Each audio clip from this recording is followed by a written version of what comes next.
এই ট্রাইব্যুনালে যে সকল বিচার চলমান আছে এবং আগামী দিনে যে বিচারগুলো যেগুলো মামলা বিচারের জন্য আসবে, আমি সম্পূর্ণরূপে চেষ্টা করব যে আমাদের জুলাই শহীদদের আকাঙ্ক্ষার অনুযায়ী যাতে আমি ট্রাইব্যুনালে আমার বিচার কার্যে আন্তরিক সহযোগিতা করতে পারি। আমি মহান আল্লাহর কাছে সাহায্য চাইব যাতে এই ট্রাইব্যুনালের আমার উপর অর্পিত সমস্ত দায়িত্ব আমি অত্যন্ত সততা এবং দক্ষতার সাথে যাতে আমি পরিচালনা করতে পারি। আমি আজকের এই দিনে আমি স্বাধীনতার যে সকল শহীদদান আত্মত্যাগ করেছেন, যে সকল মা বোনদের ইজ্জতের বিনিময়ে আমরা স্বাধীনতা অর্জন করেছি, সকল বীর মুক্তিযোদ্ধা, সকল জাতীয় নেতৃবৃন্দ সবার প্রতি আমি গভীর শ্রদ্ধা প্রদর্শন করছি।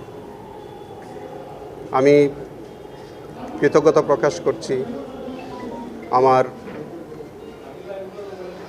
আমি যে দল করি, আমার দলের প্রতিষ্ঠাতা স্বাধীনতার মহান ঘোষক শহীদ রাষ্ট্রপতি জিয়াউর রহমান, আমার পরম শ্রদ্ধেয় নেত্রী দেশনেত্রী বেগম খালেদা জিয়া এবং আমার নেতা মাননীয় প্রধানমন্ত্রী জনাব তারেক রহমানের প্রতি আমি কৃতজ্ঞতা প্রকাশ করছি। আমি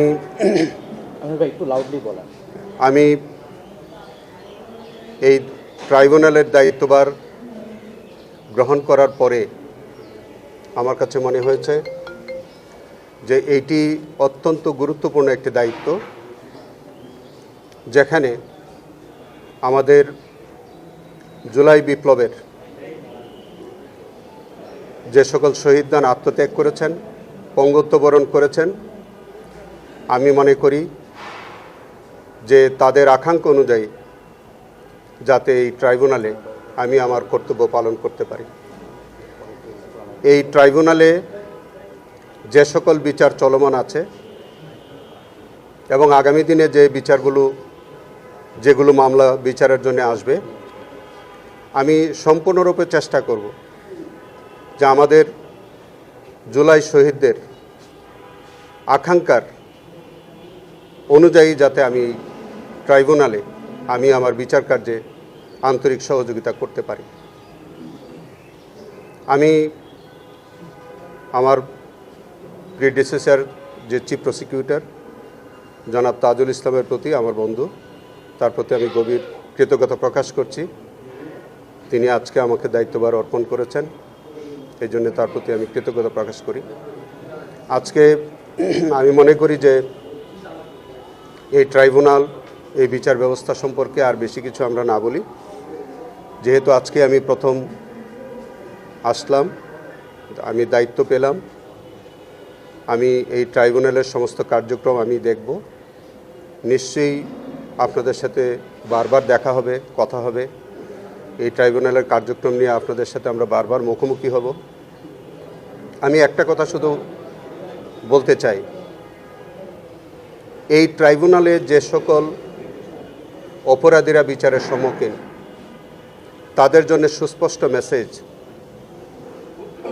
যে যারা কোনো অন্যায় করেনি তারা কোনো হয়রানির শিকার হবেন না, অন্তত প্রসিকিউশনের মাধ্যমে। কিন্তু যারা প্রকৃত অপরাধী, তাদের প্রতি প্রসিকিউশনের পক্ষ থেকে একটা ক্লিয়ার মেসেজ আমি দিতে চাই যে যারা অপরাধী তাদের প্রাপ্য সাজা তারা পেতে হবে। এটাই হচ্ছে আমার আজকের দিনে এই মেসেজ। এবং এই বিষয়ে আমার পূর্বতন প্রসিকিউশন টিম যেভাবে কাজ করেছে, আমি একইভাবে কাজ করব এবং আমি আমার দক্ষতা এবং আমার মেধা, জ্ঞান সমস্ত কিছু প্রয়োগ করে আমি আরও দক্ষতার সাথে এই মামলাগুলো পরিচালনা করতে আমি চেষ্টা করব। আপনাদের সকলের সাহায্য চাই, আমি আমার দেশবাসীর দোয়া চাই।